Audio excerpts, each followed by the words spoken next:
Sa iba pang ulat, magsasanib puwersa ang DILG at BIR sa pagsasagawa ng lifestyle check sa ilang mga pulis. Ayon kay DILG Secretary Mar Rojas, nasa 150,000 uniform personnel ng PNP ang susuriin ang mga ari-arian upang malaman kung galing ba ito sa legal na paraan. Si Ara Perez ang ating tagapagbalita. Pinangunahan ng Department of Interior and Local Government ang pulong ukol sa isasagawang lifestyle check sa PNP. Ayon kay DILG Secretary Mar Rojas, ito ay bahagi ng kanilang kampanya laban sa katiwalian. Siniguro ni Rojas na walang makakalampas sa gagawing lifestyle check sa hanay ng pulisya. Ang punto dito is ayon sa ating batas, kung merong kayamanan na hindi tugma or hindi napapaliwanag ng kinikitang lehitimo or fina-file na income tax return, prima facie, it is deemed to be illegally obtained. At dyan nagmumula yung kapangyarihan na pwedeng i-lifestyle check.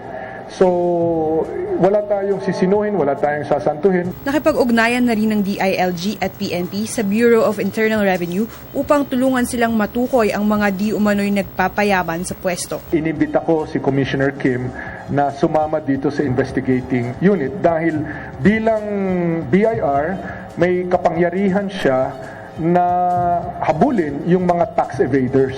Lahat ng pulis nagbabayad ng tax yan, nagpa-file ng income tax return yan.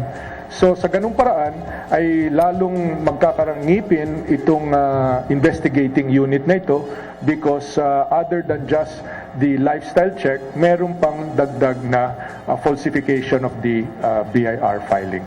Bilang bahagi ng pinaigting na Operation Lambat at iba pang pagsugpo sa krimen, mula Oktubre ay maipapadala na ang lagay ng krimen sa bawat LGU sa tulong ng Geographic Information System.